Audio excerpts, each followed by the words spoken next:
Shabbat Shalom. This week's Torah portion is a double portion, Matot-Massei. It's the last two portions of the book of Midbar, the book of in the desert, the fourth book of the Torah. Next week we start reading the first portion of Devarim, the last book of the Torah, and the countdown to the high holidays.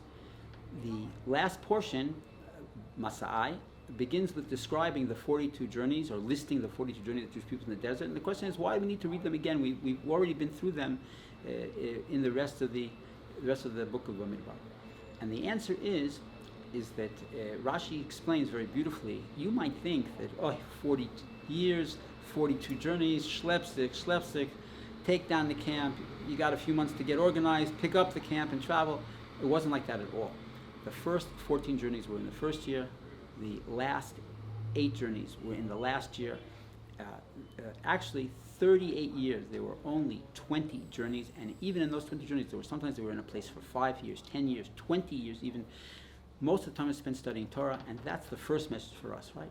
The world does whatever the world does. We have to see our focus in Torah and mitzvahs to put the maximum amount of time we can into spiritual activities. There's another teaching, actually, from the Baal Shem Tov. The Baal Shem Tov said that those 42 journeys that the Jewish people took from slavery to the promised land, to freedom, to true freedom, right, is an archetypal event that's true not only for each Jewish person, for the Jewish nation. In each Jewish person's life, we're going to go through 42 different journeys, phases, different pivot points that are going to change our perspective and change the way that we see the world, okay? Sometimes we think, why? Why is this happening to me? It's not why is it happening to you. Why is it happening to me is the question. What do I have to do about it? How do I take this journey and integrate it and to move on to the next challenge? Even on a national basis, from the time the Jewish people of Egypt until Mashiach comes, are also going to be 42 journeys. Sometimes we see, why is this going on? We see so many things happening, things in current events, things with the land of Israel. Okay, you know what? It's one of the journeys.